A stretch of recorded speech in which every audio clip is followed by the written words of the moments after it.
Okay, this is episode 3 of OverSight, and I'm the usual host, Thorin, and Monte Cristo is the usual co-host. And our guest for this episode, it's another episode with a guest, is going to be Reinforce, formerly support player for Rogue, now tank player, whatever, same shit. Now player for Misfits and infamous spiller of drinks for anyone who watched the first episode of the show. I'll leave that Easter egg there, so if people want to find out, they can find out. So how are you, new Misfits player, Reinforce? I'm doing good. I'm sort of ending a vacation right now, coming up from Korea, so yeah, it's pretty nice. Gonna get back to grinding now with the new lineup, so looking forward to it.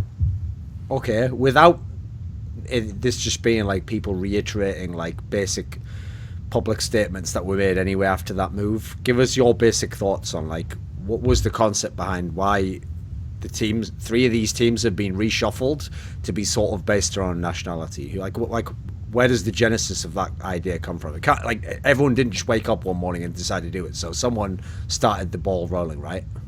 Well, it mostly just came from the fact that we had some issues in Rogue, I'd say.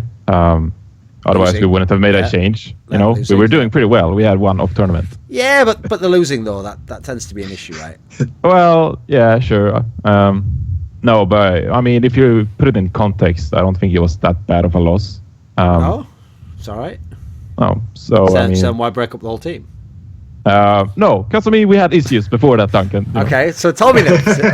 Let's go then. Well, we didn't, get along that well. Let's just put it that way. We're not gonna get into details about this, but why don't you just go through every member of Rogue? Like oil and water. Oil and water. You can't. Mix them. No, you have to understand. What you need to do is go through every member of Rogue and compliment all of them, and then just leave one of them out, and then that's all we do. Okay, I've already done that on Twitter. That way, you're not actually dissing one of them, but we know what's going on there. So I already thought I just needed to do it on Twitter, and then I'm done with it. I don't have to compliment them anymore. I mean, I can compliment Twick. He's my new, still my teammate. So. He's fine. Yeah, he's greatest player in the world. Twick, sick, cool, very skilled. So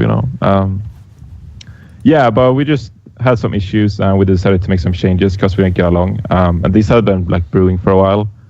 Like, I didn't like the atmosphere of the team, like even going back like before Gamescom, before we even won a tournament. But because we were winning, we just stuck together because we like winning. But then in Korea things turned south, so we just decided to make some changes, and this Swedish and French team thing was just the best solution, really.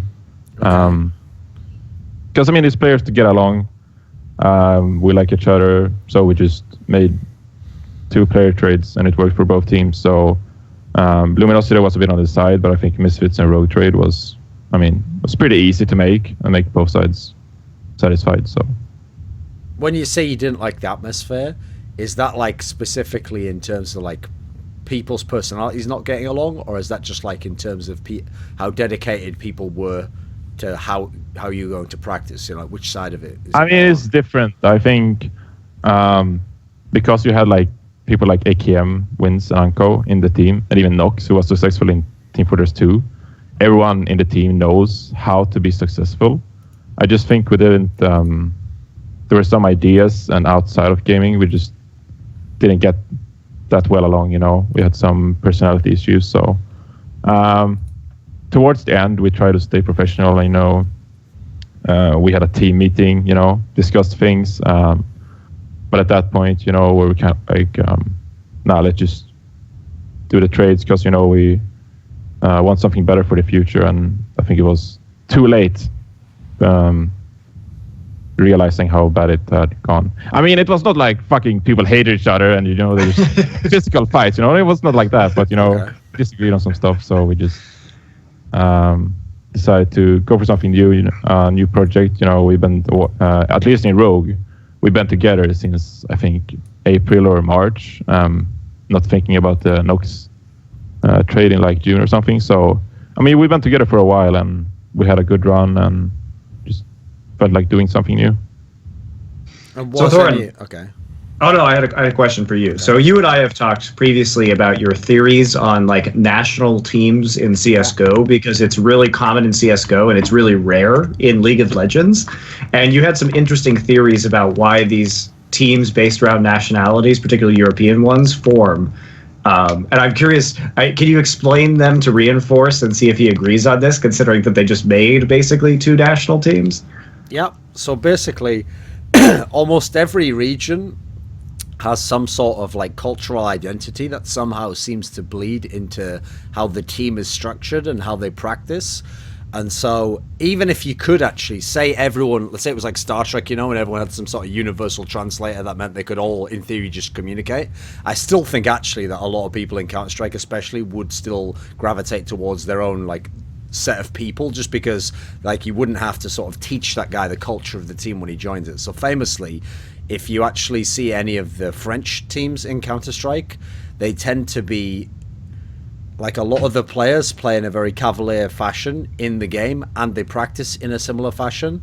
Like the ones that are very skilled are the ones that practice the least, and then they're the ones that think you have to practice the least, and then they tend to only get really motivated when it like the big tournament's coming up and there's like a big match the next week. But when it like otherwise, they just don't give a fuck. Like one team famously, who was a really, really good team, French team, actually used to have this thing where we called it like the envious early game, which was if there was a game scheduled for 9 a.m., they would always lose it because they wouldn't go to bed till 3 a.m. after drinking, and they would just lose it, and then they would just come back later in the tournament and win the tournament. Like they actually did not give a fuck. Whereas the Swedish teams, for example, who might be equally as good as players and as a team, the Swedish teams had more of a concept of like, I would say more like a group mind approach, where it's like the notion is even if you're like the star player, it was very rare that people were like really out of control with their ego. It was more like they had to play. It was all about team play. Was always like the primary thing that the Swedish teams were all about.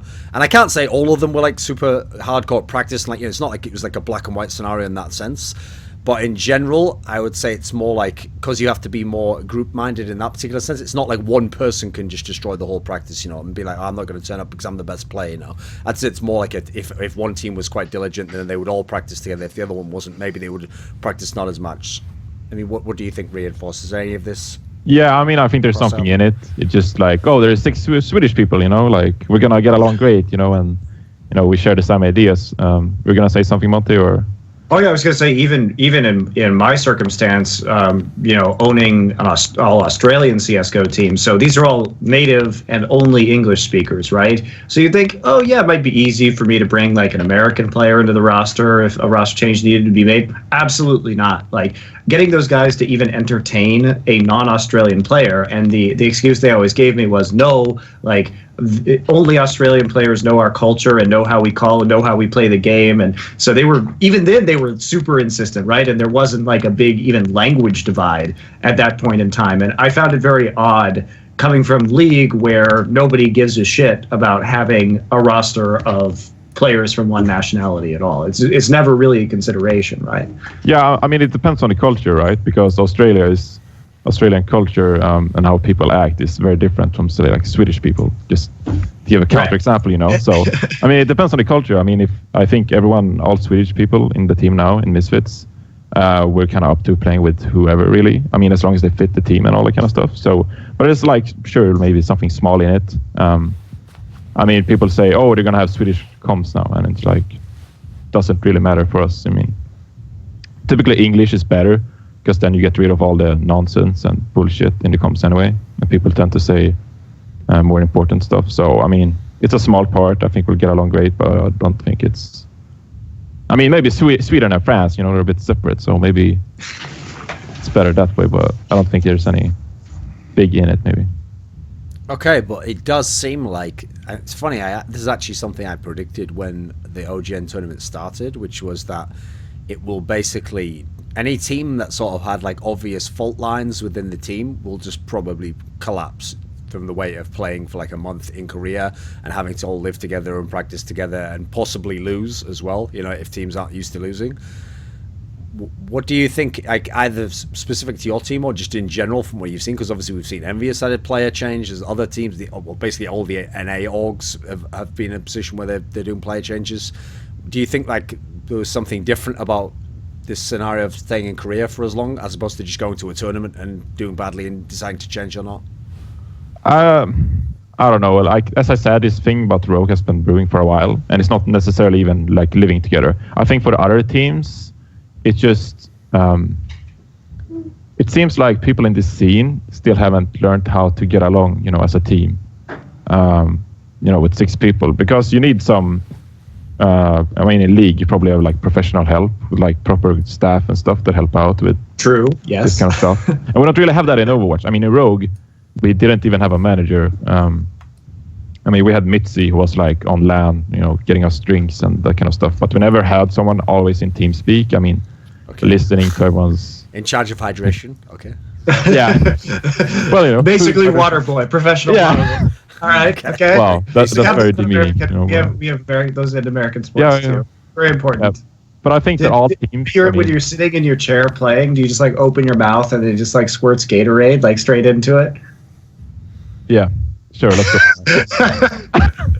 Well, ironically, Monty actually Reinforce isn't capable of handling drinks himself. So actually, for his team, it's necessary to maintain a relationship. Yeah, keep going, Reinforce. Keep with the story, mate. Come on. Yeah. Whatever. It was a good evening. I don't know. You gotta look back at it. So bad. It was a fun night. We had a couple of drinks with the lads. You also taught him a very valuable lesson about how to defend himself from true. future. Actually, it did. Yeah, it did help me. I learned from that. Well, I learned to never trust people again, and only to actually hurt others before they can hurt me. That's what I learned. So worked out great for you this past a year and a half. So good for you, man. I'm glad I could help. I mean, you did the same thing. You preemptively struck and got rid of all those rogue guys and just like moved on, to a team where you didn't have to lose anymore. You thought I'll make them lose before I lose. So yeah, you gotta be a savage, in the scene. Okay, right. Keep going then. So what is the problem then in terms of like why don't teams understand how to get along with 6, like you were saying? Well, I think you need someone to look at everyone's perspective and see where people are coming from, and just basically tell people how to. I don't want to say behave because it's not so inhuman in a way, but to basically get everyone on the same side and try things out and not be basically calm down egos, I'd say. Because I think that in all these teams that we've seen shuffles in, there's pretty big egos, and there's no one there to tell people to, respect someone else's opinions or like behavior, and mind themselves basically. So I think it just makes teams a lot more unstable. Monty, how long is there before the Overwatch League starts? You mean the official league? Yeah. They said Q3 next year, so we're looking at sometime probably July or later, because that would be Q3.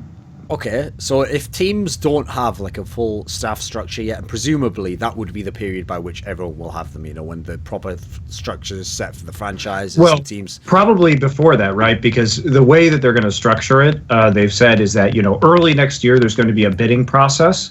So the teams that, have rosters, if they bid into the league successfully.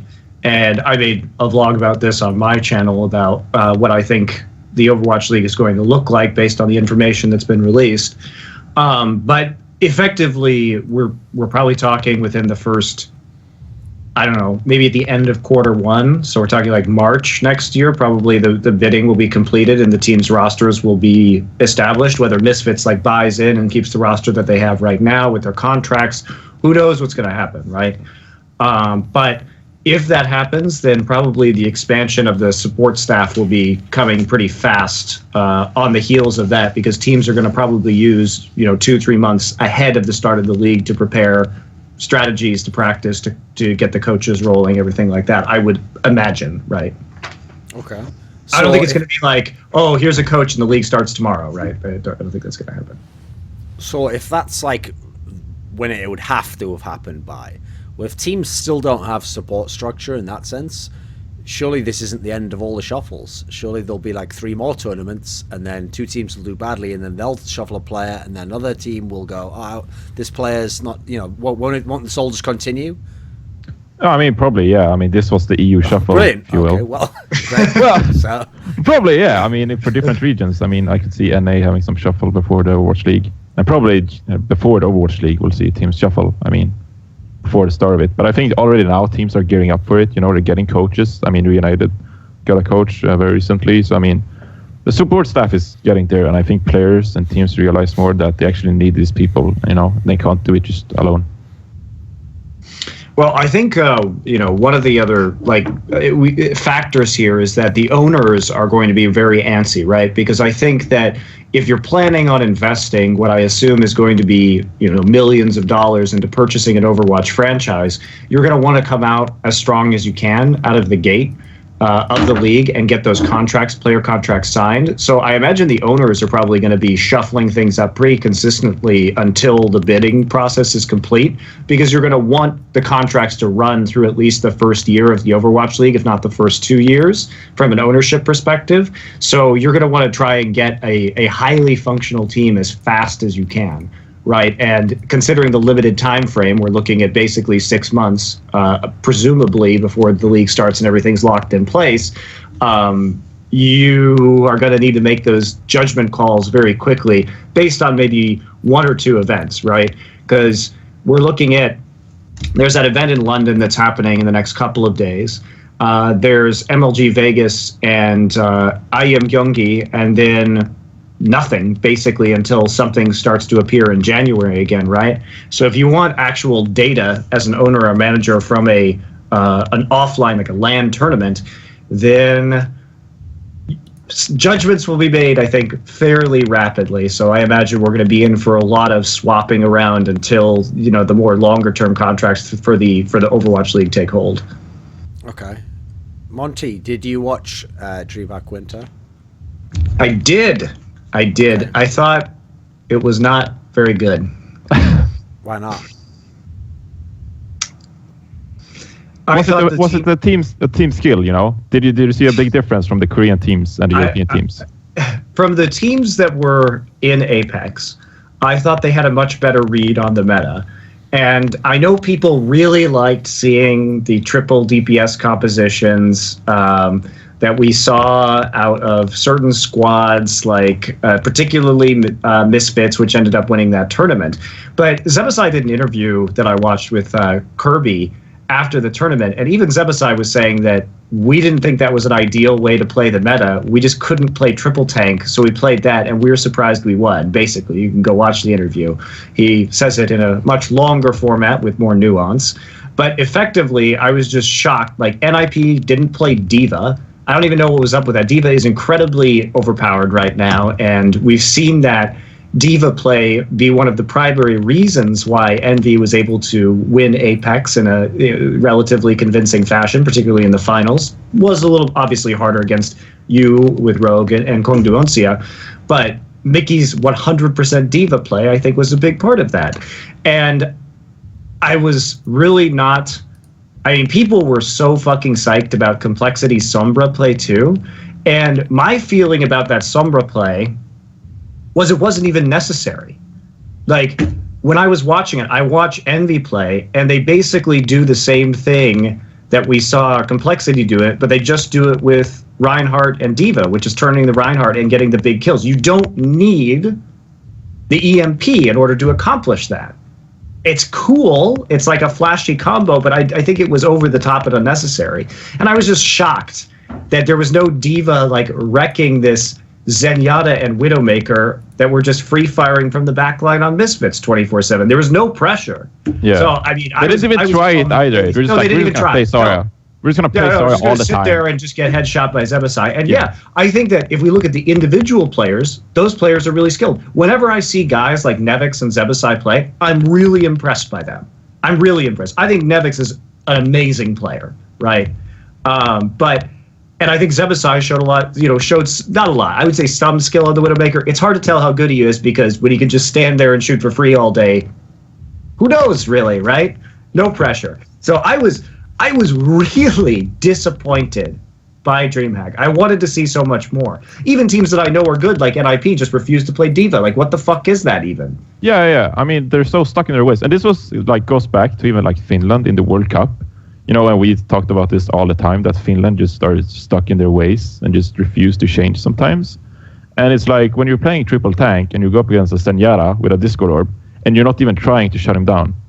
And it's like they're just playing it and just hoping it's gonna work, and they're just like trust it too much. I went back and watched the VODs, and it's like it seems like all teams lack practice versus all compositions, and they just do and go wherever, and they just don't really think things through. Okay, so reinforce on this topic then. If you're talking about NIP, this is the team where I've seen so many interviews with players from other European teams where they like hype up NIP and they're like, oh, like in practice they're really good, like they make them sound like, they're always coming up with like unique aspects, like they're the ones like setting the trends in the meta. You see online, they're always doing really well online. This is like another LAN where it's kind of like a bit lackluster actual LAN performance. If they're as good as people talk up, why aren't they winning these tournaments in this sense? I can't remember why they lost E-League, but I think it was the same fashion. Basically, they were just stuck in their composition. I didn't change things up. I think NIP probably would have gone to the final if they didn't face Fnatic, because Fnatic are in love with their Zenyatta.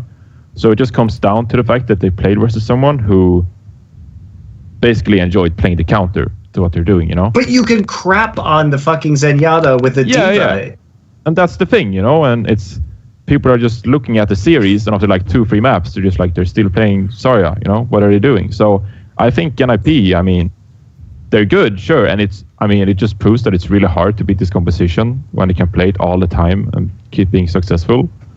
But I think they need to adapt a bit more and just get out of their comfort zone and practice, versus different compositions. I don't know. It's very stale from NIP. So will this actually be something that we see going forwards? Well, I hope so, because Sap is like their DPS guy in this triple tank composition. So, he should be able to swap up to just whatever and just make space for these tanks to just wreck. Because, they are good tanks. And, if Mafu get on the Diva and Sapis can just help his tanks out, they should be, grand finals in most European competitions anyway, on LAN. So, I hope so. But I just felt the whole tournament was like a massive misread on the meta. I felt that teams like Kongdu, Uncia, and Envy were really on top of the meta game in Korea and were very successful at that. Obviously, I don't think Africa was. I think that they messed up massively at points in the finals, and it was pretty disappointing, their overall performance.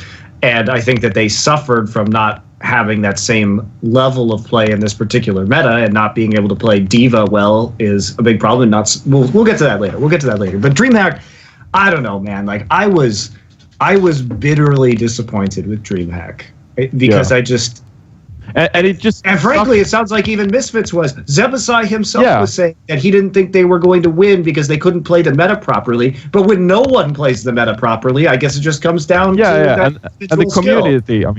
I'm new, so the community means a lot to me. They're not dead to me like they're to Duncan. So, but when they're just like praising Misfits and they're just like, oh, Misfits, they just broke the meta. Yeah, and there's like, oh, they're gods. Like yesterday when we made a roster swaps, and they're just like, oh, this is like when Fnatic and CS:GO just broke up. Like this is, like, no. What are you talking about? I think this team is the Swedish team and the French team are actually going to be better, frankly. But probably. We'll see. But basically, what I want to say is, I think if NIP didn't play Fnatic and say Misfits played Fnatic instead, I think Misfits could have taken out Fnatic. But then, then NIP would have beaten Misfits. Yeah, basically they would have beaten each other. So basically, Fnatic beating NIP set Misfits up for the tournament win. But if NIP faced Misfits in the finals, I think NIP would have won, because they wouldn't have let Misfits go ham as Fnatic let the Misfits do. So I just think it was the right matchups for Misfits, really, to set them up for the tournament win. Okay. What do you think of the Complexity team? Because obviously this is a team where it's not one that particularly played many offline tournaments, and they're going to be in some upcoming ones. I honestly haven't watched a lot of Complexity. They just played the monthly melees, I guess, as of recent, and since I've been in Korea, I just haven't watched a lot of the online tournaments at all. We don't. It's okay. We don't care about online tournaments on this show. Yeah, online tournaments are shit. They don't. What was their last LAN? Like, I don't even know. I don't except DreamHack. Before DreamHack. Yeah, well, except DreamHack, you know. So I mean, they have a good role player. He's a streamer, so that's cool, I guess. They play Sombra, you know. They have some good hit scan players like Widowmakers and stuff, but it's like, I don't know. I don't have a read on them. I think Harblue is really good, right? And I did enjoy some of the stuff they were doing, but as I said, I think that the Sombra can be countered in a lot of ways. So, especially when I see Sombra being played on attack, and it's not that I think they played the Sombra badly, I just think that good teams can deal with the Sombra with two things. Number one, if you see the Sombra abusing the health pack situation for heals to charge ult, here's what you do. You don't shoot the enemy team. You just take out their Reinhardt shield and you just sit there and you don't let her charge ult. There's an option for you. She can't do anything. She can't engage on you without ult. So what are they going to do? Nothing. It goes back to the stupid meta that we had when Ana was more powerful, of everybody stands and looks at each other and doesn't fire because they don't want to give nano boost charge to Ana, right, with heals. So, number two, position properly. When we saw Envy deal with the Sombra in Apex, when they were playing defense on point B in Hanamura, they basically had excellent positioning. They were spread out over all the levels, and EMP simply couldn't reach more than one or two people. So the EMP was just blown, and nothing happened, right? So there are two very good ways that you can deal with Sombra in this situation, and I feel like people just didn't understand that at this particular tournament and weren't playing around the Sombra properly. Yeah, I feel that in general, the European and North American, and even some Korean teams, not like the top tier Korean teams, they're just very undisciplined, and they're just like, oh, I spam, I build a charge, you know? And that's just, it's just like Reinhardt, just like, the Reinhardts, I mean, myself included, you know, there's Fire Strike, you know, Zarya has 100 charge, and you're like, whoa, Zarya has so much charge. She got ultimate so fast, what happened, you know? Just Reinhardt keep Fire Striking, so it's these small things that you just could fix so easily, and it just changes the game dramatically. Do you notice any difference between the Korean teams and how they approach like this sort of concept? Because it's obviously a concept that comes over from MOBA games of like, no, when you save the ult, how you play into the other composition. Is there any difference there? Because I mean, it's been said on some of the past shows that basically not a lot of the top teams in general seem to have that down. Like people still do just spam and do whatever they want. Yeah, I think the Koreans play a lot more disciplined, and I think that favored them in this meta. Because when they play the Roadhog and the D.Va and the Reinhardt, they play to capitalize on others' mistakes. And that was a fucking pain in the ass when you were in Korea, because you just did like the smallest error and you just got Roadhog hooked and you just lost a fight because of one small little mistake. But in Europe and NA, I think the meta developed in a way where people try to make plays to win fights rather than capitalizing on mistakes. So that's why you see these aggressive comps like Widowmaker and like Tracer and Genji. You know, they're trying to make plays and, you know, take down 2 or 3 people to get a mad advantage. But in Korea, you see them play the D.Va and the Roadhog, you know, and they're just picking teams apart if they don't play it properly, you know, hold the shield, don't spam as much and that kind of thing. So, yeah, I mean, I think it's a very big difference, but people just shrug it off and just like, oh, Koreans, you know, they're not that good. But I think it's 2 different styles, and I think Koreans will learn how to play versus these European and NA teams moving forward. Did the practice in Korea with the Korean teams actually match up with what ended up happening in the playoffs of OGN? I mean, for example, like Kongdu Uncia obviously shocked everyone with how they did in this tournament. Africa Blue making the final probably would not have been anyone's prediction. How does that match up with what it was like to actually play these teams as outside of official games? It was pretty weird because we saw Lunatic High getting beat by Kongdu Uncia because Kongdu Uncia was like the first team to really just be dominant in scrims. I mean, going into the quarterfinals versus Envious, we scrimmed them 3 days in a row, and I think we won 2 maps out of like 18, 20. Okay. So that's why we went with this Pharah Genji composition, because we were like, okay, we can't play this triple tank with shit. You know, we won 2 maps in 3 days. That's not very good. So I think it's okay. That team's dead now, so don't worry. You can tell us all these things. Yeah. No. So we were like, okay, Kongdu Uncia is just gonna win no gen, and that's it. Okay. So going into Envious, I'm always the realistic guy. I'm just I don't want to tell myself that I'm gonna win all the time because then the pressure is on and all that kind of shit. So Envious was sort of a 50-50 in my opinion, given how shit we were in scrims. But then we just saw how Congruency is just going to destroy Envious, and that ended up not happening. And I guess credit to Envious for just adapting well in that matchup and, successfully like unlocking Congruencia, I guess. So I kind of expected Congruencia to win the entire thing, but Envious just beat them narrowly, ended up winning OGN. So okay. Yeah. I mean, did any of the teams on the other side of the bracket have anything like I mean, BK Stars is another team. It's like, Yeah, we heard people say we didn't play BK Stars because apparently that team is like made up of like teenagers. So we tried to schedule scrims and they were just like, oh no, you don't understand. Like these players go to school. They don't play full time. It's pretty legit. It's like some anime shit, man. Okay.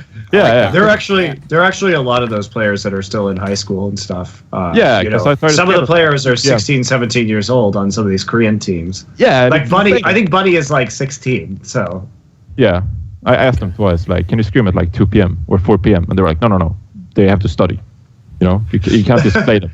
You don't understand. So, but apparently BK Stars were also really good according to other teams. We didn't play them, because these reasons. So we expected BK Stars versus Congruencia.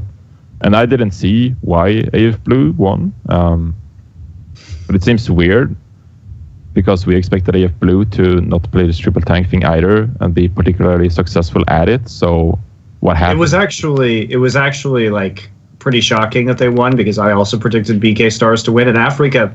They did very well. Like they pretty much wrecked the BK Stars.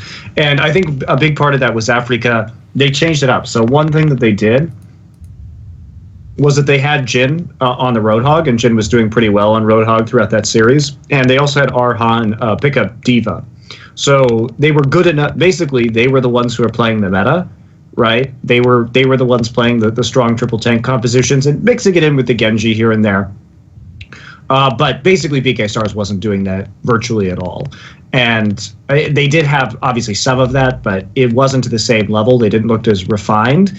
But by the time that we saw the finals come around, Africa Blue was pretty substantially worse at playing those particular heroes and wanting to play the Genji versus Envy. And I think that Arhan's Genji is very good, but I think he didn't get enough support. Like, I wish we had seen, weirdly, like more Zarya from them and more focus of the nano boosts onto the Genji, because they were frequently not putting the nano boosts onto the Genji at all. And they kind of left Arhan high and dry. And I think if they're going to win that series, they really have to focus on Arhan's Genji, even though it's not ideal, because they're playing to their strengths at that point. So they look kind of lost. No, but I think it's so hard to make it work because this triple tank competition is like so good. So you're trying to go up against pretty much the best team in the world at this composition since they beat Congruencia, You're going up against the best team in the world with this triple tank composition and you're trying to beat it, like outstrat it. And it's like, I mean, good luck. I mean, I don't see it happening. I don't know why they did it, but I think Genji is really hard to make work versus this composition. Okay, so when it got to the final of OGN, it has actually been an interesting trend that in League of Legends, when they got to the final of a lot of the big tournaments, the final would nearly always be like the worst series. It would always be like a one-sided victory. There weren't that many that were like really classic series. Well, yeah, it was pretty funny in this tournament because we picked our opponent. Hold on, it was your fault, Rogue, that this finals was shit. Let's put that out there first off. So to be very clear, Duncan, if Rogue had put themselves in the opposite side of the bracket from Lunatic High, it probably would have been a Kongdu Envy best of 7, which would have been fucking sick. But Rogue ruined the finals. Okay. And I gotta say something here. Because we were told, first of all, we weren't aware how the bracket was gonna work. We basically asked and was like, okay, so there's 1 to 4, how will the bracket look, when we put ourselves in these spots? And we were like, OGN was like, we don't know how the bracket is going to look. We just know you're going to play Envy. And the second thing we got told was that we couldn't take Envy and play them on the first day or whatever, because they had visa issues, so they came to Korea late. Yeah, yes. So you had to postpone the match to the Monday, and I think the first quarterfinal. It wasn't a postponement. There were 2 days scheduled for quarterfinals, and Envy had to be on the second day because they had visa delays with their U.S. visas. Yeah. So, I think that just played into us going on the other side of the bracket because we wanted to play Envy, and then we had to play on a Monday or something. Okay. So. No. That's not how it worked. I know how it worked. You guys... We wouldn't have put ourselves there if we knew about it. I know. I We're know. not that fucking stupid, okay? We're players, but we're not that fucking stupid. First off, sometimes in Korean esports, people will intentionally make a group of death in these draw scenarios because they have ego or they think it's going to be fun or they want to knock out all their rivals earlier on in the tournament. Or they think that maybe they have an advantage because they feel more prepared for a certain matchup if they shorten the timeline, right, to play that player. If they're like, oh, well, we're really good at this particular matchup. We're strong right now. They're going to need time to adapt. And sometimes you pick the stronger opponent early. There are strategic reasons to do this.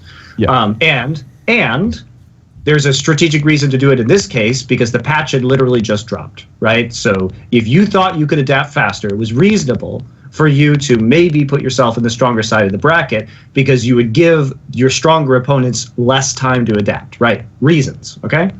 Now, I do believe that you were not accurately told about how the semifinals were going to work from OGN, but you do need to take some of the blame that you did not investigate that thoroughly enough yourself because when you put yourself in the 3rd seed, which is the lower half of the bracket, you could have, the match date didn't matter, right? You could play those matches in whatever order for the quarterfinals. You could have put yourself safely in the 2nd seed and then moved on from there.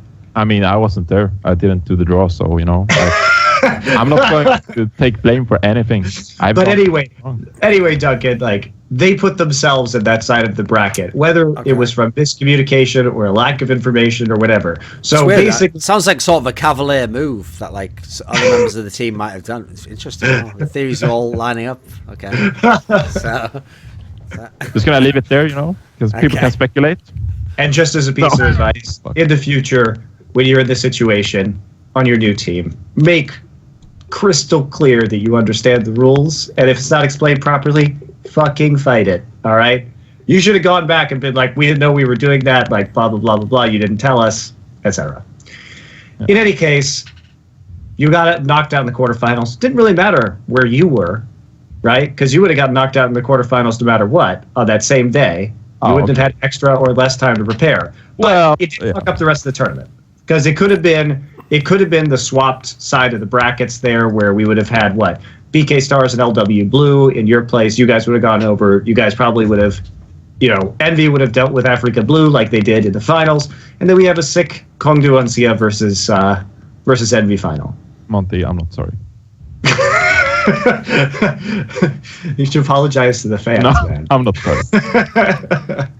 I mean, it's not unreasonable to suggest when you saw how the finals worked as well that at least 3 of the top 4 teams were in the bottom half of the bracket.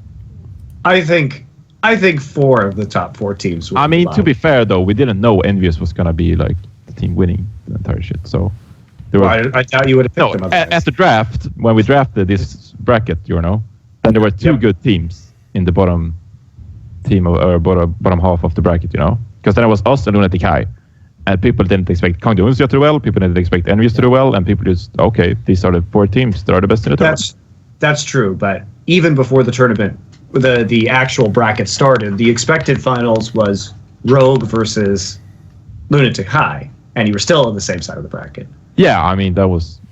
we were gonna eat a shit sandwich in the finals basically no matter what, unless something happened to turn one of the top bracket teams into some sort of crazy super team on this patch.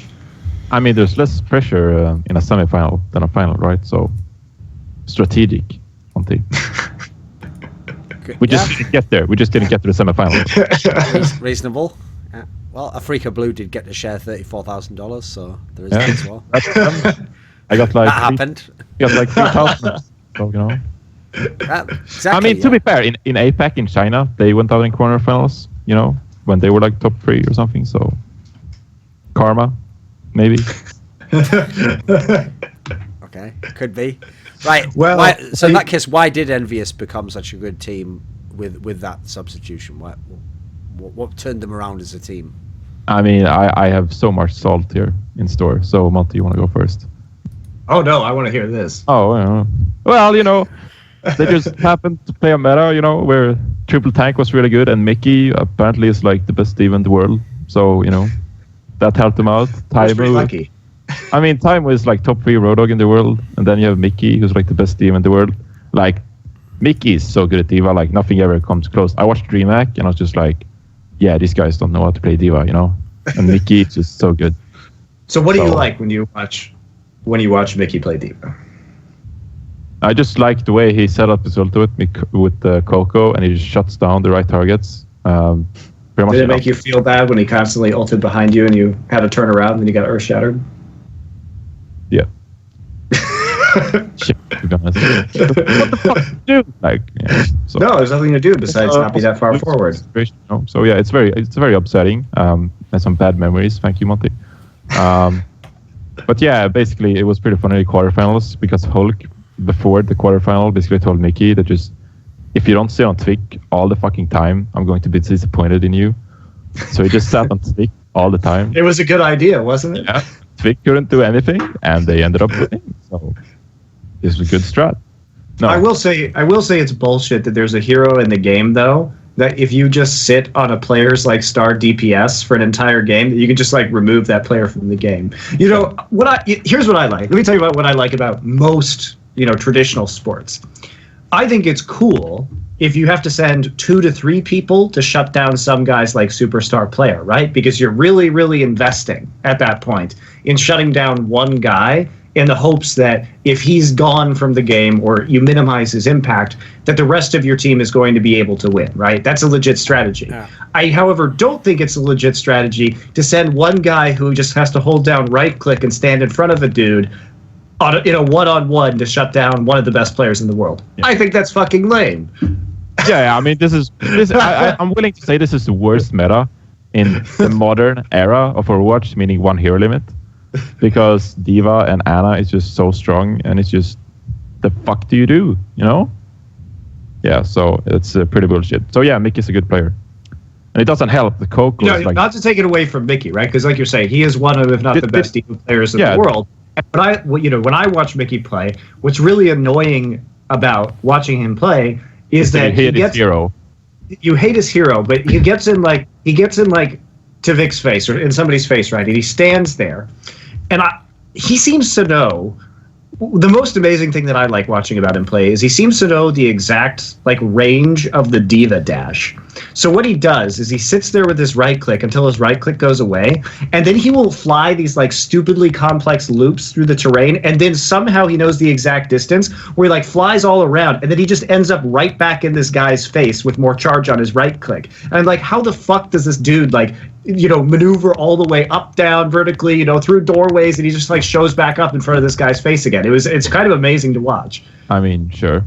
Maybe it is like that, or it was just consistently pretty lucky. I don't know. You make it sound like a Cinderella story, he's like so good, but reinforce, if it's just lucky, then don't worry about it, mate. It won't happen again next time. So yeah, nothing broken about the game then. He just maybe got lucky, luck mate. was the wrong word of choosing. I mean, if he's the best on that hero and he just got lucky, just don't worry about it. Sounds totally balanced to me. Okay, can we not get out of hand? Come on, guys. Just saying. You're the one saying. Okay, go back with the luck part, but it's just. I don't think he was lucky. Okay, Monty, he flew loops. Yeah, it was sick. Yeah, sick. So yeah, to add to that, I wanted to say as well that it doesn't help that Coco is like the most passive top tier Reinhardt in the game. So when he gets to play a meta, so that's his fault as well. Like these are really weird criticisms of people who beat you. What the fuck is that shit? Fuck Coco, dude. He's so lucky. No. Okay, are we sure that actually the guys from Envious aren't actually secretly the programmers of Overwatch? Like, I don't really know what their criticism is here. I mean, probably. But you're right. Very suspicious with against Kongdu Uncia. So one of the things that was your downfall, right, was that you were positioned very far forward, which allowed the Diva back to constantly be thrown over your head to force you into these. But if you notice how the difference in how Envy plays is that whenever Kongdu Uncia would come at them with that shit, they would all be like walking backwards as a group and trying to avoid it, so the Diva mech could never really get behind them, and Coco would be able to get the shield down. It was a difference in playstyle, and I understand why you do it. And I understand that super sick. In previous metas, And to give you credit, you did it less as that series went on. You realized what was going on. Not an idiot, but to have that pullback and to have that sort of like retreating while the ultimate is up and then like coming back in. Who's that? Oh, it's Too Good. Yeah. How's it going, Too Good? I didn't tell him I was on a show, so now he's here to say hi. Oh. Can we take this later, James? I want to send pictures to Vic. Oh. Go on. What did it Monte? Well, awkward. No, I'm just saying the Coco style, in previous metas where you want to push them off the objective, and I know you're all about creating that space and trying to like advance your line because it buys room for your back line, right? And it applies more pressure. The problem with applying pressure when a diva mech can be thrown like 1,000 meters over your head and you have to turn around and then die is you need to adjust your play style on Reinhardt to that specific meta. And Coco, I do agree, is particularly well suited to this type of meta, which is why when we talk about Envy's win, it's like actually crazy that they pulled this off. So it's not like they got Mickey. They got Mickey because they met him at the Overwatch World Cup, liked his skills, but he was only playing Zarya, some diva, so his tracking, his individual ability. So they got this guy. They just happened to hit the fucking like diva pay dirt meta, right? Oh, well, Hulk is actually very good at Lucio, too. That helps. His positioning was excellent. He got a lot of like clutch boops off terrain, environmental kills. Oh, well, they have Taimu, who's an excellent Roadhog. That's great. Hey, only hit scan DPSs are really great right now. Guess what? Oh, Soldier was buffed. That's Harry Hook's best hero. It's like, oh, the passive Reinhardt play. Oh, good thing Coco already has that style in store, right? He plays back with the rest of his team a lot of the time. It's difficult to imagine a more perfect storm to help Envy win in terms of circumstances that conspired to get them this victory. Not that they didn't play very well. They played excellently in this meta, but it is amazing that so much could have gone perfectly for them. Yeah. It's hard for me to think of another example in esports where so much went right. Duncan, can you think of anything? Oh, well, I mean, an obvious example would be like in League of Legends. Recently, we had that patch that was right before the playoffs, and you had, like, for example, Giants literally beat Unicorns of Love, who were like the other way around, rather. Unicorns of Love beat Giants, so the number 6 seed beat the number 3 seed, essentially just because of a patch change. Well, the lack of lane swaps, yeah. Yeah, well, that was literally what it did, right? I mean, they didn't win the league, right? As but it also wasn't. There wasn't some sort of like last minute substitution, right? Player that happened to be like a super good laner instead of lane swap expert. I mean, this goes like several levels deep, right? And you're talking about an equivalent League of Legends would be like, hey, there's this support player who's super good on like Zyra and Lulu, and all of a sudden these are the best heroes in the mid lane meta, and we're gonna have to switch this player into mid lane. Oh, but guess what? All that dude's heroes are like, or all that dude's champions are suddenly fucking broken for this one playoff. Like, it's crazy. It is crazy how lucky they got. Yeah, I'm just happy you said it, so I didn't have to do it. See, here's something interesting to reinforce. I always like it when teammates have different perspectives on the game, because this guy called Zabosai, you might know him a little bit, like you're probably getting to know him now. He actually thought in the last patch that NiP was the best team, but Reinforce thought Rogue was the best team. So if we run the equation, that means that your new teammate didn't think Rogue was that good on the old patch. We're talking about the May Reaper patch, where basically the E-League patch. This is what the interview where he said this was at DreamHack Winter. Oh, I guess it would have been the Beyblade patch. It would have been the Beyblade patch. Yeah, I think we were the best team in that. No, that's not what I asked though. I asked he doesn't think so. So I mean, okay. Where do you think the difference? Oh well, I think we know who's leaving in the next shuffle. Well, reasonable. So okay, so line it up, boys. Start the shortlist. Yep. Looking for Swedish players. I'm just saying, how could someone outside of Rogue be so blind? What was he not seeing that was so good about Rogue? Well, I think it comes down to a lot that we basically went to China after E-League. And basically it's the same situation we have now where people are just like, oh, Europe is way better than Korea, because people don't like put them in context and like compare the teams. So I think when we were in China, maybe the European teams scrimmed each other so much and they played each other in the online tournaments and all that kind of stuff. Okay. So we didn't really get to see each other at our peak. I think that Misfits at E-League hit a very good peak, while we peaked like a week later, I'd say in APAC. So I think we ended up being better than Misfits maybe, but I think that Misfits just... I mean, they have the result in their bag. They have the match history of beating us 3-2 at E-League. But I think that overall we're the better team. I mean, that's just doesn't really work out for your teams when the opponents have stand-ins, does it? No. They're all so lucky. Just lucky motherfuckers. Well, we just happen to be two really good players. I mean, I thought Rib was fucking fantastic at the E-League, and Hidden had some of the most clutch sleep darts at the E-League. So I mean, he's gone now, though. So he's gone. So it's a shame. There was no luck there. I mean, I think Misfits was fucking sick at E-League. No, but I'm just saying, probably should have kept that Hidden guy. He was pretty good, but mistakes were made. So it's too late now. Well, too late. So let's talk about your new roster a little bit. So the roles that you will be playing, you will obviously be Reinhardt. Yeah. Tivik will obviously be DPS. Yeah, Project. So I mean, to be fair, Monty, that is just the name of a hero. It's not actually a role. Like, my role is Reinhardt. No, but we say Project Pilot. I will only ever play Reinhardt. Well, it's not in the meta anymore. That's my role. So let's talk about this, because I'm most curious. Obviously, we've seen. I think that it seemed like in your announcement that Zebasai is going to be on the flex role, Zarya off tanking, right? Yeah, I mean, which makes sense. I was impressed with his Zarya play at the Overwatch World Cup. The real answer is we acknowledge that everyone has insane hero pools in this team, and I think we'll try things out, and we won't necessarily... Hasn't been decided yet, Monty. They're still arguing. Yeah.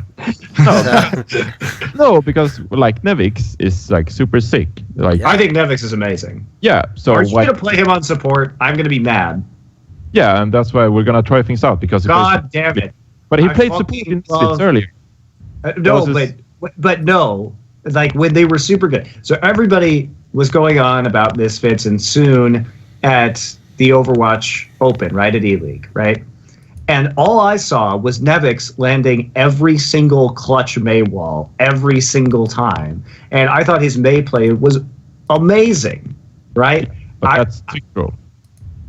But, okay. I mean, kind of a waste. How good of a flex is Nevix, Monty?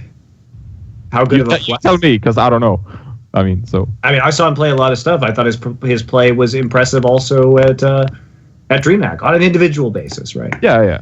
What is he going to do? Play Ana 24/7 now? Sanyal and Ana is probably where we're leaning at, and Sav is going to pick up Lucio. But I want to try things out, because I mean, I think there's just so much potential. So let's talk about Nevix can play the Roadhogs, he can play the Saryas and Divas, so I think we want to try everything out. Okay, so let's talk about Manitans, because this guy is got to be your hit scan player, right? Yeah. And basically, we just see him as an amazing talent. I've contacted people before, and they're just like, "Oh, this guy is like a mini Twig. Like he has so much potential, and he's super good at hit scan, even though that wasn't his main role in Luminosity even." So, I mean, we've just heard good things about him, and the fact that he's super dedicated. I mean, that's why we put together this team, because everyone is super dedicated and want to play the game and get coached and like become the best. So interesting. So I wonder why that would suddenly be such a premium, though, after where you were before. Interesting. Yeah. So everyone in this team now is really super dedicated.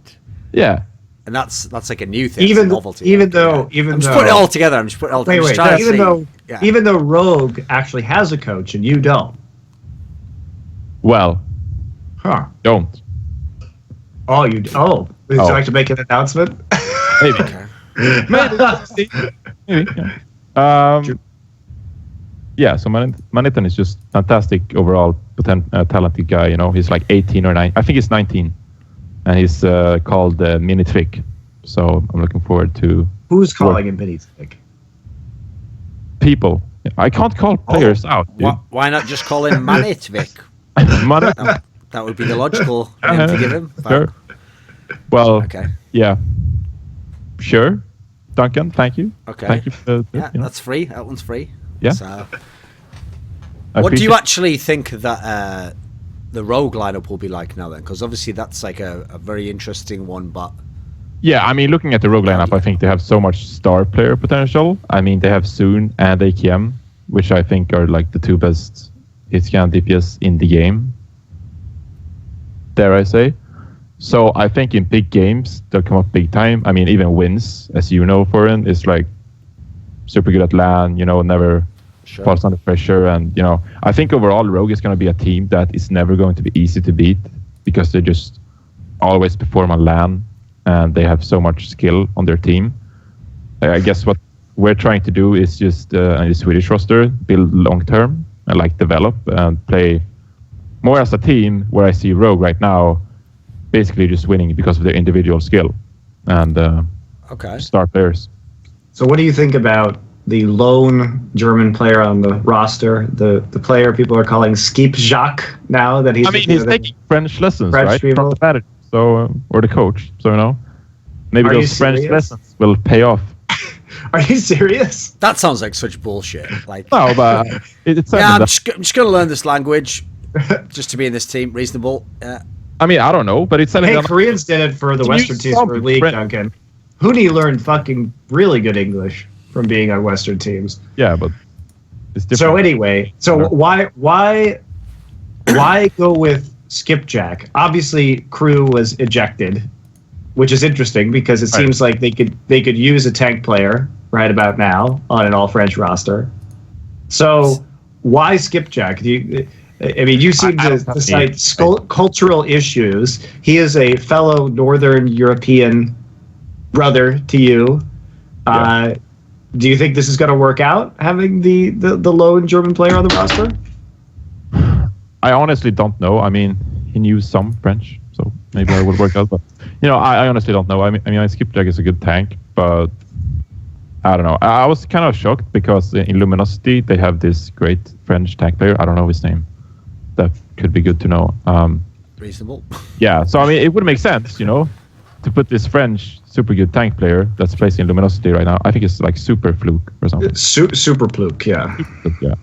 So it would make sense to put him in Rogue and Skipjack go to Luminosity, but apparently that didn't come through. I don't have any insight because I didn't follow the trade that much. Okay. Because I know it was You were just part of it, whatever. No, but it's just like businessmen trying to come to terms for 3 days, and you're just like, yeah. So you got what you want. Doesn't affect you. I mean, guess, so. yeah, we got what we wanted, but I was kind of shocked to see Skipjack on the French roster. But if all parties are satisfied with it and they want to play it together, I mean, they can make it work. I know that when we spoke of other players, I myself and the other guys in Rogue, they really like Skipjack overall as a player. So I could see them wanting to play with him because they praised him a lot. How they're going to do with the language barrier, I don't know. What I will say though is when we played in Rogue, the French players did appreciate us talking in English because what I said earlier that there's not so much nonsense going on in the communication when French people speak English, How much do you think the tank actually needs to be able to communicate like on some in-depth level in contrast to other roles? I don't fucking know. I'm not a language teacher. I'm on about you play the role yourself. How much do you need to communicate compared to other roles? I mean, I think language communication is pretty important when playing Reinhardt because you just need a sense of direction of where you're going, where the team is headed and stuff like that because you're basically standing in front of everyone. So you can't see behind yourself, and you constantly need to figure out where do I position myself to protect my teammates best, and not set them up for fucking death. So I think you need a lot of communication to play a good Reinhardt. So I mean, I hope that the French players will take care of Skipjack well enough so he can play his role properly. Since everyone in Rogue knows how to win video games, I guess they will realize themselves and just let Skipjack do his thing. Okie doke. Cool. So you're pleased with the way how things worked out in this trade? Now, how well do you know I got some what I of wanted, these other Swedish players? Well, how well do you know some of these other Swedish guys? Because it doesn't sound like you know Monte and Thorin like at all.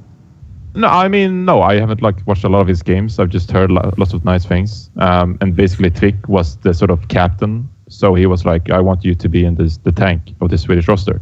And like, these are the players I'm considering. And I spoke to some people. You know, they said great things about the guys involved. So, I mean, I'm just looking forward to work with him.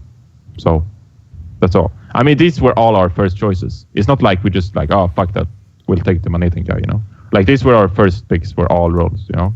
If we go, how well do you know the other guys that are joining? How well do you know, Zave, Zebasai, these guys? How well do you know them? I mean, Nevix and Sebasai, we've spoken a lot before. I mean, even going back to like Take TV in like when the Overwatch competitive scene began, you know, we've spoken a lot, and we're kind of the Swedish guys, you know, at the top. So, I mean, we speak to each other a lot, and we like each other.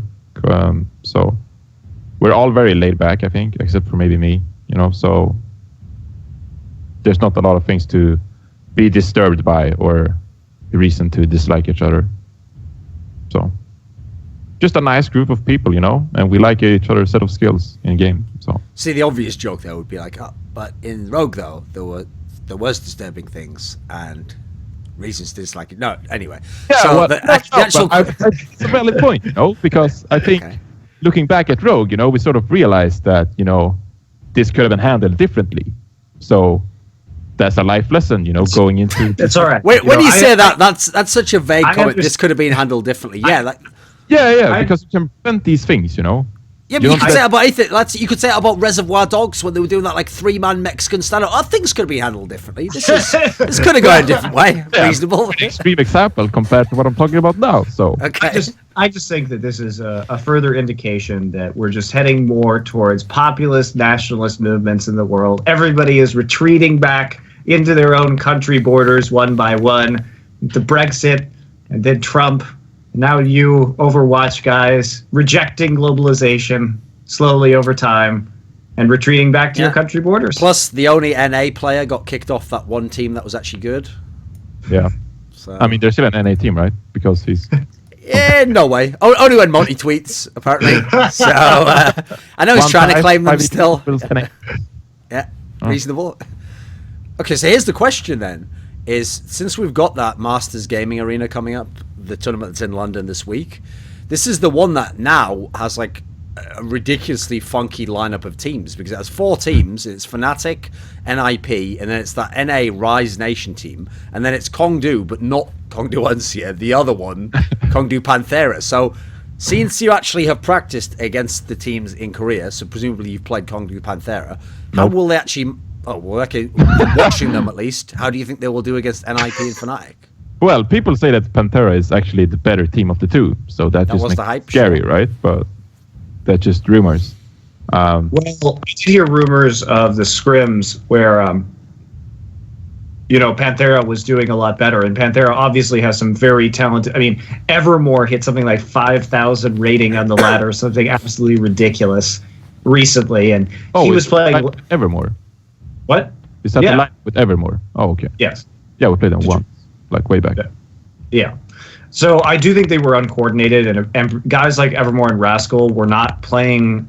They were playing solo queue Overwatch, and it led to a lot of like awkward positioning, people getting picked off. Rascal still does it, I think, to a certain degree, but Evermore got a lot better.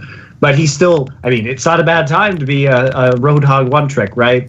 We haven't seen much out of him besides Roadhog, but he is a guy who... last season was number 1 on the ladder and had an 88% win rate in solo queue and played almost exclusively Roadhog and Zarya. Yeah. So that's pretty fucking impressive, but he does play like a solo queue player at times, gets too far forward, gets picked off, tries to go for like, the flashy hooks instead of the reliable hooks. Yeah. So that's what we noticed in scrims as well, that he's like flanking all the time, Yes. If you're in King's Row and you're pushing the second point, he's always above you. Like, he's never behind the Reinhardt shield, he's never behind the D.Va, he's always above you, picking people from the sides and whatnot, and just... Yes, and that leaves you very vulnerable to getting hooked yourself, or to getting sleep darted and then ignored, or Maywalled, or who knows, a million things you could do to a Roadhog in those positions. So, but he has gotten better about that kind of positioning and playing more like a team player. So there's a lot of raw skill on this roster, and I think that's what makes it scary. At one time, Butcher, Rascal, and Evermore were all the top 3 players. They were 1, 2, and 3 on the ladder, and they weren't queuing together either. They refused to queue together because they were in competition for number 1 slot. So they didn't want to help each other. They were just in a friendly competition. So it's been impressive to watch their individual performance, but that hasn't translated into really solid play yet. But they got eliminated very early on in the tournament, so basically they weren't there at all for the bracket stage. I don't know. Well, I saw them scrim a little bit when I was at their house. I was at the Kongdu practice facility, with Envy, and they scrimmed against both teams, and I watched that. And they looked better. So we'll see how they do, but it's been a long time, and we haven't actually seen them play in this particular meta before, but this is a good meta for them. Yeah, because that's what I kind of question a bit. If you're successful at the ladder, that doesn't really mean anything going into competitive Overwatch. It just means that you're good at your hero. But it's an entirely different play style. So, I mean, even if these players get together, Look back. I will agree that competitive and solo queue is very different in team games, but we have to agree that there is something to be said for Evermore having an 88% win rate at number 1 with like 300 games played. Like that, as far as individual, like that is really impressive. That is really impressive for a solo ladder, for like a solo rank ladder. I mean, that's what I was going to say. There's no doubt he's a really good player. I'm just looking forward to see how this skill translates to a team environment, because even if there's small differences, I mean, these differences could make a lot of difference, So I'm looking forward to if he can translate that skill on the ladder and his 88% win rate to, a competitive team environment. I mean, I have no prediction for them in this new MGA tournament, but they could maybe... What did you think of Fnatic in their first outing without IDDQD? At DreamHack. Yeah, at DreamHack. I think they got away with the win versus NIP because Kusta really likes his Zenyatta play. But I think that was also their downfall versus Misfits, because when Misfits played this Genji Tracer Widowmaker composition, they kept losing, and Kusta was just like, oh, I'm still going to just pick Zenyatta. I mean, you can't live on Zenyatta against that. Yeah. Right? If they get any kind of flank on you, you're just going to get destroyed, or Widowmaker's going to get a beat on you and just take your head off. Yeah, and so it's like, Ana is a way better hero for the comp you're playing against, and you're still retorting to Zenyatta because it's a comfort pick, So I don't really know where to put Fnatic at all. I mean, on a global map. I think they have really good players in Buds and Coolmat. I think they lack a bit of hero pool depth, and it's kind of showed when they even couldn't play McCree comfortably versus Genji Tracer lineup, which kind of lost them to the grand finals. Well, they also beat NIP because NIP refused to use D.Va, and there was running all that 4 tanks. So we talked about this earlier with the Zenyatta against the 4 tanks with no D.Va. There was no pressure on the Zenyatta; it was just Discord orbs all day. Yeah, so it's like NIP played into the hands of Fnatic, but how good is Fnatic versus any other top team? I don't know. I think overall in most teams we see a lot of flaws. Fnatic has their flaws. I don't know how they match up versus other European. I'm curious if NIP is going to play D.Va at this tournament, because I think they can win it if they actually adapt better to the meta. Now, do you know anything about Rise Nation? I mean, I'm going to have to know things about Rise Nation in 2 weeks by the time MLG Vegas takes hold, and I plan to, do a lot of studying of their games at this particular event. But right now, I'm pretty ignorant. No, I'm just pretty, why the fuck is this team here and not Cloud9? That's because I just want to see Cloud9, play versus the international competition and on a LAN, which they'll do in Vegas, but, Rise is not there, I guess. I mean, they didn't win the qualifier. They lost. Rise Nation beat Cloud9 at the qualifier. Yeah, but when was this? I missed out on the qualifier because I couldn't qualify because I was in Korea. But it was October. It must have been like a shock. It was a long time ago. Yeah, it must have been quite the opposite. So, I mean, I'm looking forward to see how Rise does, but I have no reason to believe they're the best NA team to represent them at MGA. Will be fun. See what they can do, I guess. I think Kongdu will shit on them, but So you think Kongdu Panthers, even though they placed 4th in their group in Apex, and they're going to relegations. You think they might be the favorites here? As you're my Korean advisor, I would say yes. No, it's your opinion, man. I don't know. Yeah, I see flaws. I don't know. Just Rise like Nation King gets advice from his men. Monte is not good in my decision here to predict Kongdu's end result.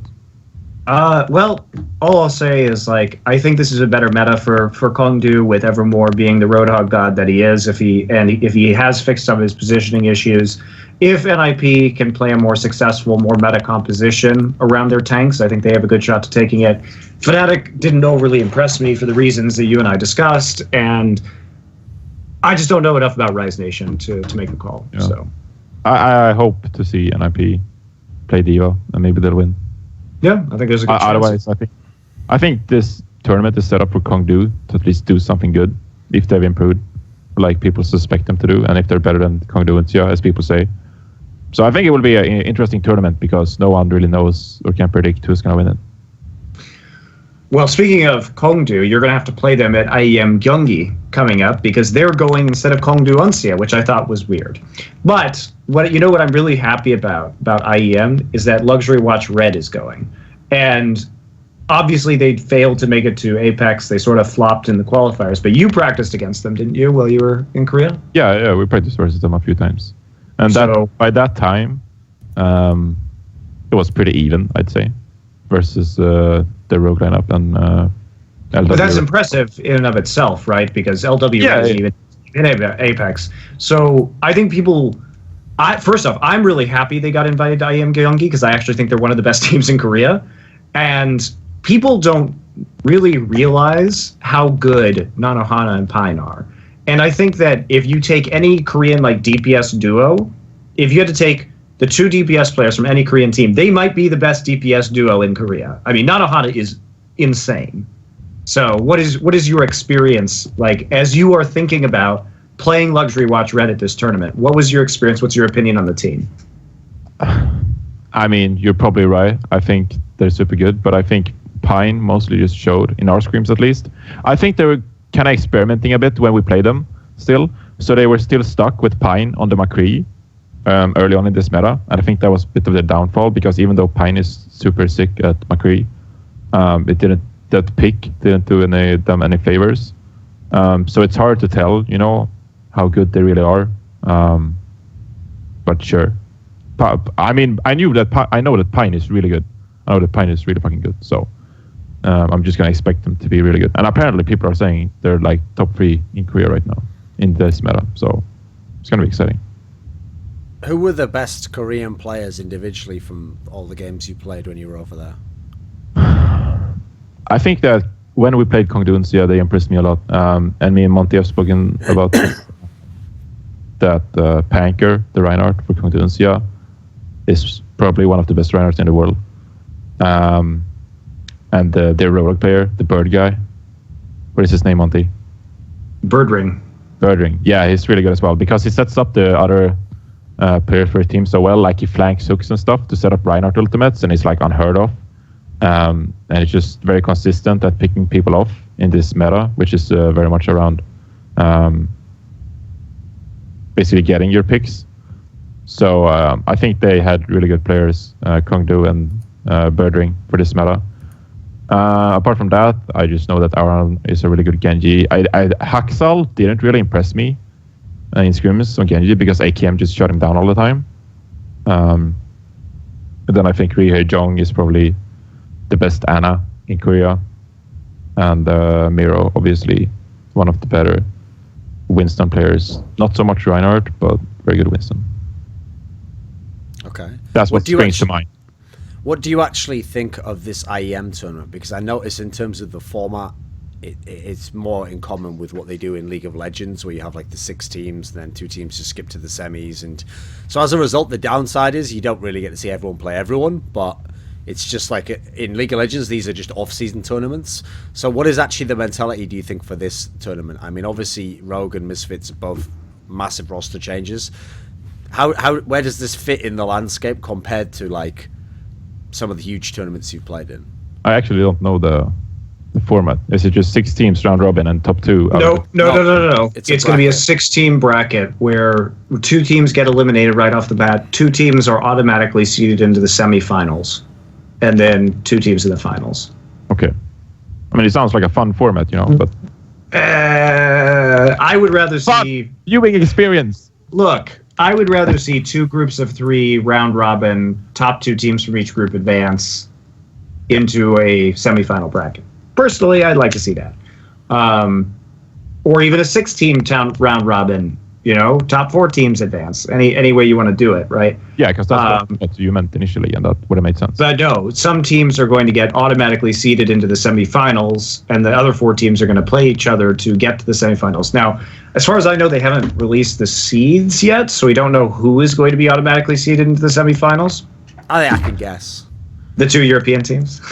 I think it will actually be Africa Blue, just because they made the final of OGN, and I think Misfits, since they won DreamHack Winter, I think that will be the logic they'll use. Even though it doesn't make any sense for the Misfits one, because totally different lineup, but I think that would be the Korean rationale, Yeah. Does sound like typical tournament organizer seeding. So yeah, I mean, I can only speak for ourselves, and in Misfits, I'm kind of like playing the tournament down, because when we go to the tournament, we'll have like 4 days or 5 days of practice together. Okay. I hope you win it then, you fuck. Yeah, thanks. Yeah, and then, I'll just be like, well, you downplayed it. Wasn't that important, was it? So, doesn't really count, does it? So. Doesn't mean anything at all. Well, I mean, if we win it, it would have been an achievement for us, because we realized the Korean teams are fucking good, Okay.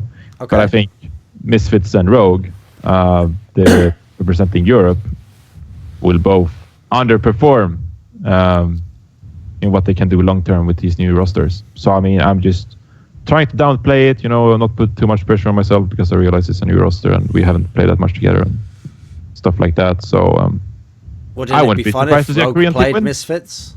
Sorry, what?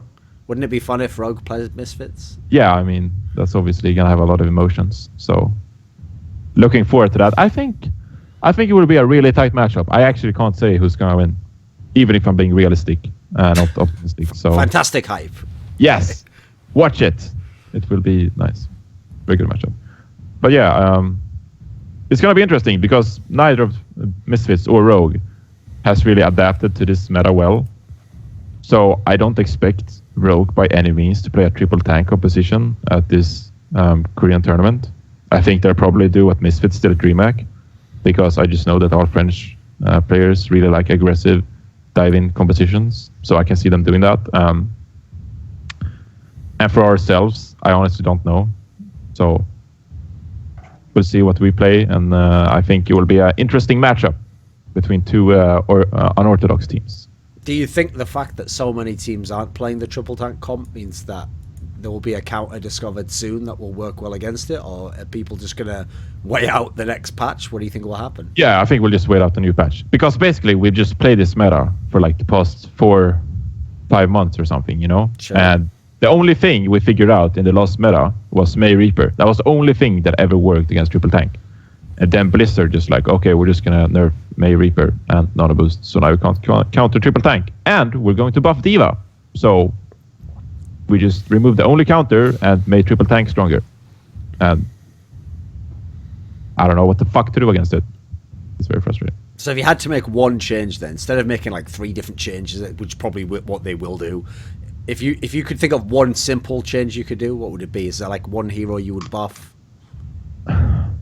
No, because I'd feel that you'd throw one hero automatically out of the meta. I'd like to see 2 changes, and that's for Ana healing in some way with her grenade, just sheer output healing numbers, or a small debuff to Diva's survivability. Because the hardest thing about playing versus Diva is that it's pretty much impossible to kill a Diva. But if you can get the ability to kill a Diva, just reduce the health by like 200. I mean, why did you say small?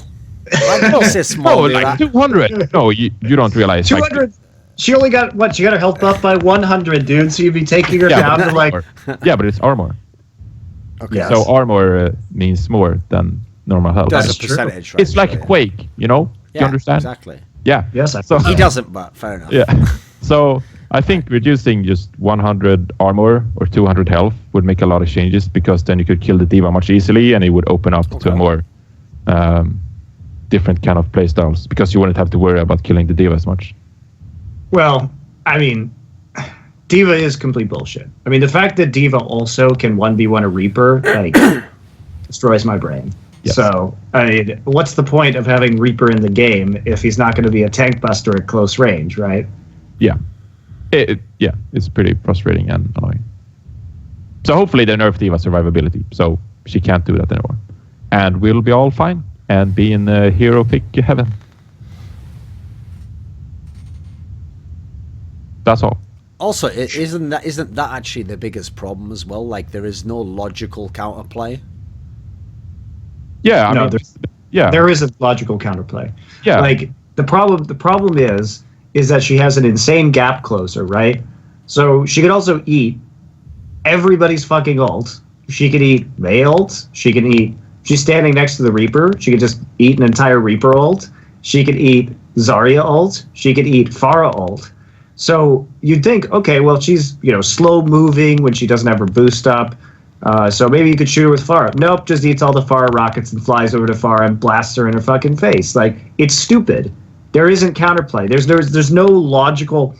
I mean, you guys tried to play the Pharah against Envy. And I still think that's the best counter, if you ever tried But one. it still sucks, sort of, right? Yes, because it's very predictable what they're going to do. So yeah, I do think that when Diva does all these things, when she shields all these abilities and shields up these tools, she puts herself in a very vulnerable position. So I think if you just nerfed her health, people will be able to capitalize on it. Or at least it would be easier to play around her defense matrix. No, her defense matrix, right? Because when it's off or when she runs out of cooldown, she's still impossible to kill. Especially with a professional support player healing her with fucking Ana darts and shit. Yeah, and it just doesn't make sense. So you need to be able to kill a diva, because that's basically what people are doing in Korea. They're just waiting to get a hook on diva, and then you need to hook and pin her. Otherwise, she's never ever going to die, and that just makes for a very stale and long drawn out fight. Okay, so sure, that's a way to make at least be killable, but logically, okay, let's say the role is designed that this hero is going to be something that survives almost the entire time, and it's soaking up damage the whole time. Then just make it so it can do very little output itself. It's just there to soak up damage. How about that? Then if you take it, then you run the risk of having less damage yourself on your team. I don't think they'd do that. I don't think Blizzard would do that, because playing her for the casual player would suck. Like, if you think about the non-professional scene, she would basically be useless except in the competitive scene. Which, I'm fine with balancing games. I don't care. I'd rather just watch the best professional games possible, but I don't think Blizzard would do that. This is why there will always be terrible scenarios in the pro scenes of every single game, as long as you have to balance around the casual game, though. Because casual players do not play like pro players, and not only that, some of them cannot do the things that pro players do. I mean, having a hero that does no damage and moves super slowly when doing that no damage like Diva does. Yeah, I think it's funny. I think it'd be a troll hero. You just go around, haha, look, haha, you can't kill me. I think we have enough of those in Overwatch already. No, we need more. We need more of them, mate. What are you talking about? Okay. Ruin everybody's solo queue experience. I mean, like I said, I think that's a feasible change if you're only considering the pro scene. But if I think you're considering the health of the game as well, having Diva do no damage would make her absolute garbage for the majority of the player base. Okay, Reinforced, I have a question for you. Sure. So it's still young enough in the lifespan of competitive Overwatch where, I mean, we've seen Envious managed to get their shit together. They managed to win Apex, great stuff. A lot of good performances. You guys in Rogue managed to beat Lunatic High. In 9 months, do you think that the Koreans will be the best? It's a fun idea. I've discussed with a lot of people that whose game knowledge I appreciate. What do you think, though? Yeah, well, from those discussions, basically the conclusion is, I think the only way Westerners is going to beat Koreans is by playing unorthodox shit, and that's very possible in Overwatch. Because I think if the game is balanced enough, you'll always be able to play a composition that can, with good enough play, counter what the other team is doing. So I think it will be very hard to long-term outplay Koreans if you play the same compositions, because it will be very predictable for Koreans. Because basically, you said this in one of your shows, Duncan, that like Koreans practice the same thing like 1,000 times, while Westerners practices 1,000 different things one time.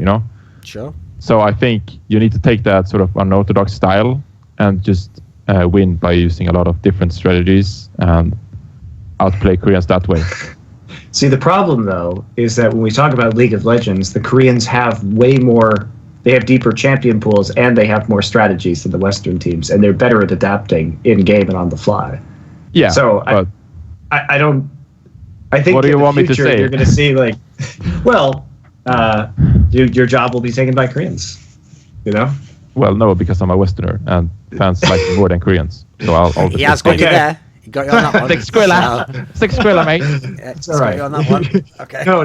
So you need to go to the profession, Reinforced, that is immune from Korean domination, which is shoutcasting, right? Because that's where speaking English is the key factor, right? They can't take that away from us. Damn, he was so close. Oh, well. Maybe you just work on your English. Yeah, it could all work out for you. The hardest thing in my career will be to predict when the Koreans will take over, so I can end my career before that happens and come out looking very good. Okay. Yeah, that's right. Everybody will just constantly be talking about if only Reinforced had stayed. We would not have he would be the hero to destroy the Korean dominance. Player. He was the bulwark against the Koreans, and when he left, they invaded. That's what I want to hear, right?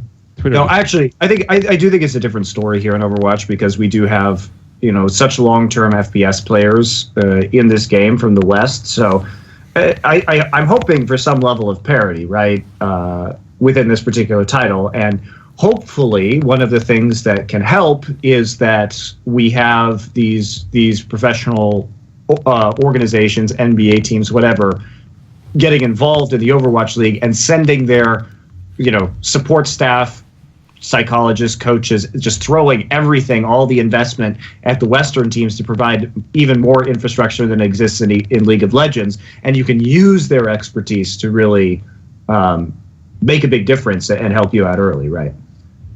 So I hope that happens. Yeah, I mean, I guess that's what people say, you got to coach this early so you don't fall behind. But I don't know how it would be, but sure. With the way that I think Overwatch is going to shape up, there will be a lot of resources that you will have access to that League teams did not have access to early, or, realistically have never had access to. Nobody's ever had access to an NBA team support staff. Who knows how helpful that will be, but it's something at least. Because I'm just thinking, like, the players will be the difference regardless, and then it comes down to the players, can they be aesthetic and all that kind of stuff anyway. But these teams also have decades of experience helping players reach their peak, understanding training regimens, and I can tell you from being involved in League of Legends, it's still pretty raw in that regard, right? There is nobody in esports I wouldn't say nobody, but that infrastructure, that knowledge is not common in the West. So I think that perhaps with major sports teams investing, they will be able to bring that experience to you to help you optimize your training a little bit better. Do you think that Korean coaching in general is way better than Western coaching in, say, League of Legends? Do you think they have a better infrastructure? It's difficult to tell. Warren has opinions on this about you've been critical of Coma from SK Telecom from time to time, Duncan. I don't actually think that the coaching is better. Like, here's the thing. I think there actually probably are some good coaches, but put it this way, the logic isn't like all Korean coaches are really good and every team knows what they're doing and has a really good coach.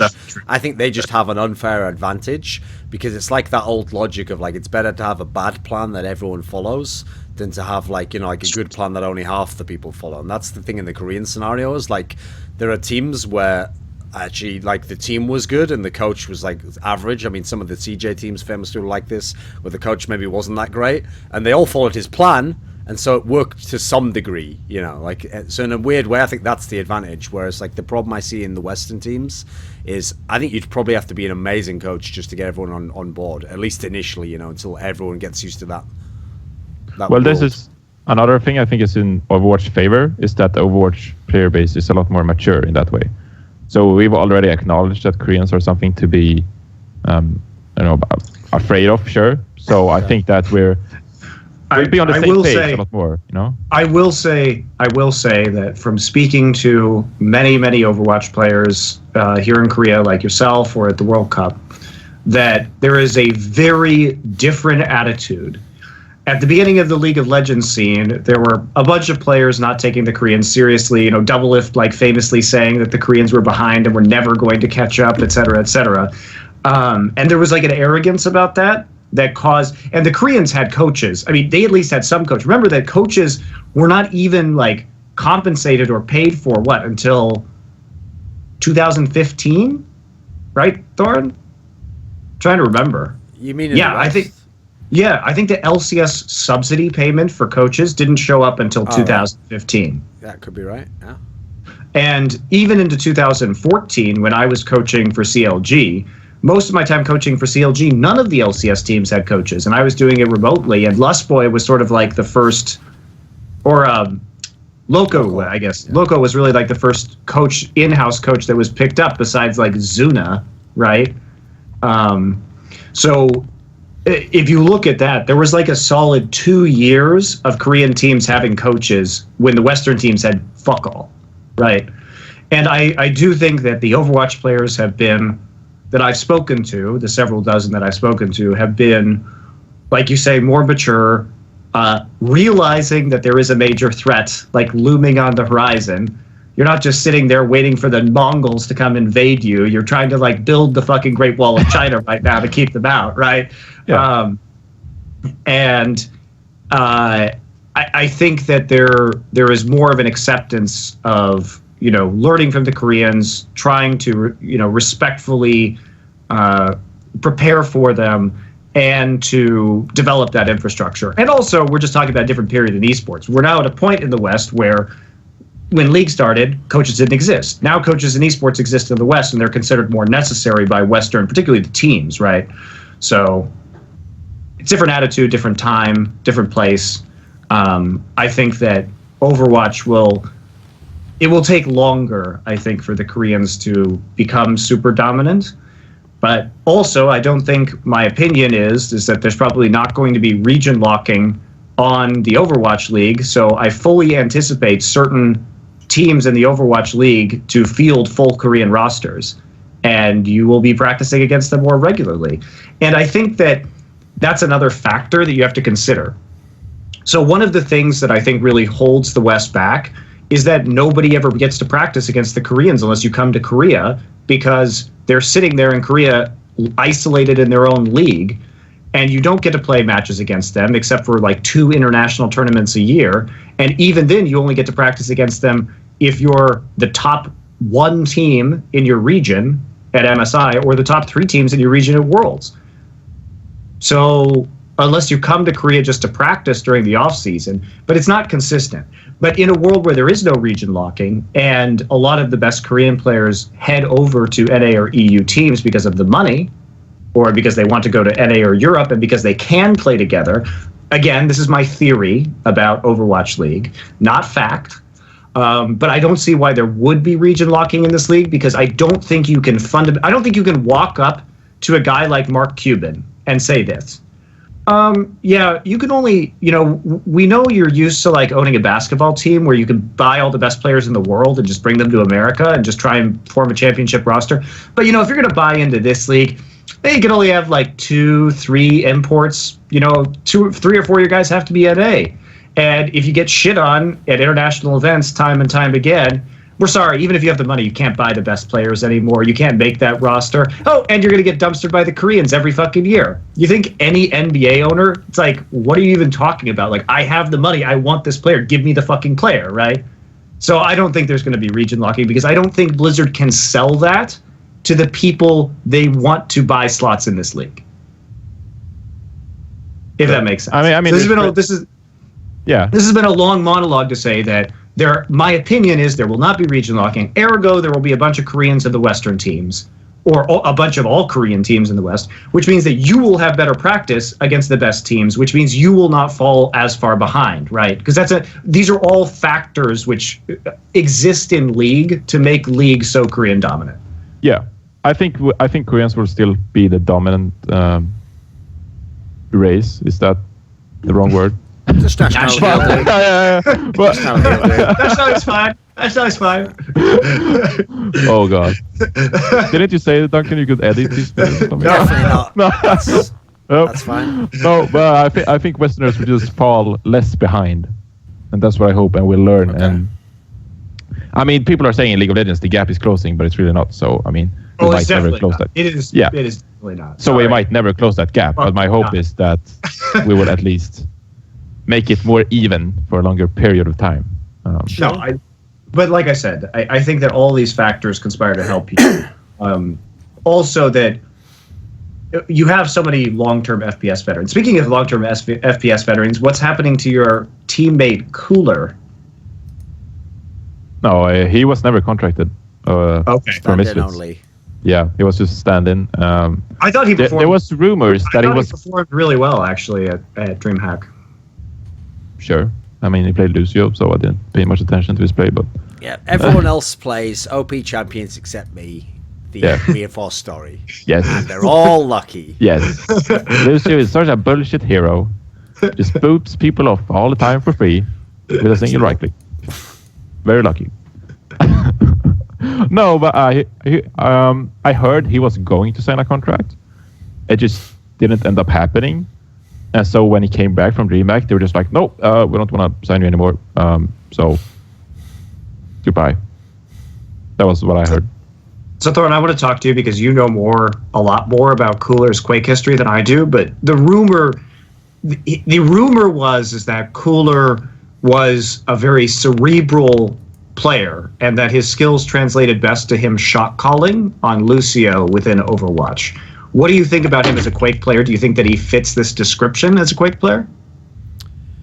I mean, obviously the main problem is when he was probably like the best, well, one of the best depending on the era, tactical Quake players. But the problem there is obviously he was playing 1v1. That was actually his primary mode.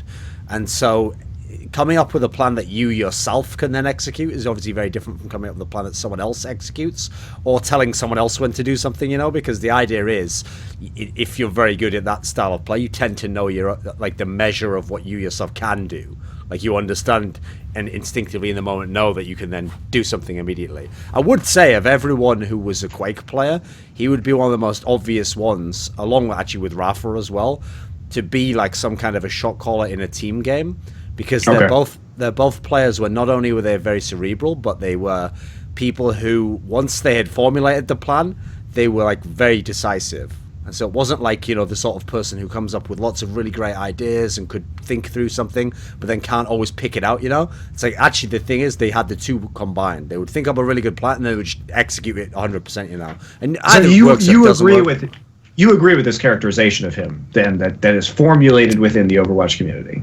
I mean, I would say it'd make logical sense if he's going to play in a team. He probably should try and play some kind of shot-calling role. I mean, not least because actually, as a person, one of the qualities that probably made him very good tactically is he's an extremely stubborn person. And so I don't mean stubborn in the sense of like, you know, resistant to like new ideas. More like if he doesn't think it is the best idea, I don't think he would do it. So someone like that probably should be the shot caller. And then that way, ideally, as long as they stay on top of the meta and they know their teammates and what's going on in the game, again, they're going to be very decisive in that sense because they're going to think, well, I know what the right choice is now. And I can say from working on team games that actually stubbornness sounds like a bad quality, but the way you're saying it is actually a very good quality because there's very few people like that in team games. Like there's so many people who actually are smart in team games and they're just pussies basically. Like they don't want to be the guy who made the call and they don't want to be the guy who made the big play that maybe loses you the game. You know, it's hard to get people like that who aren't just total assholes, you know. Right. And the reason why this is so valuable is because that is actually one of the best ways to improve. Because unless you have very clear decisions and reasoning behind those decisions, you don't know. If you don't commit to those decisions, you can't say, okay, this failed. Why did it fail? And you can actually go back and improve from that scenario. If everything's all wishy-washy, improvement gets super difficult, particularly in a team game, because there's nothing you can actually pick out that caused a situation to happen. You have to make those strong decisions and then evaluate their success afterwards and if there's something that needs to be changed. So that kind of stubbornness, I actually think, is very valuable for any team game shot caller. I mean, the main thing for me is I just want to see what will happen, like, down the line, because I have to figure that at least one or two of the Quake guys will eventually become good. A bunch of them might not. Like, a bunch of them may just never make it, because actually, admittedly, since they were 1v1 players, I know in the past some of them tried to do CS at one point in time, and it didn't really work out because they never could get out of the mentality that, like, they were just, like, obsessively thinking about aim, essentially, which doesn't make a lot of sense in team games, since aim is important, but it's like a secondary function, you know, like that's built into the subconscious aspect more. And so I just think it'll be interesting to see when some of them actually do make it. I thought it was bizarre enough that they put Colour in that team when you consider, like, he is Russian and they're all, like, French and Swedish at the time. You know, it didn't really make any sense from that end of the logic, but if it was just a stand-in situation, fair enough. Then again, though, Reinforce claims he's only good at one champion, one hero, and he's just that's all you need. That's why I play. It's just a low skill noob. Yeah, he's just doing that. Get it out for him. That's good. Yeah, eventually one day, mate, one of them will rise up. Yeah, you consider wins and AKM and Uncle and Oligos as Shootmania and Unreal Tournament.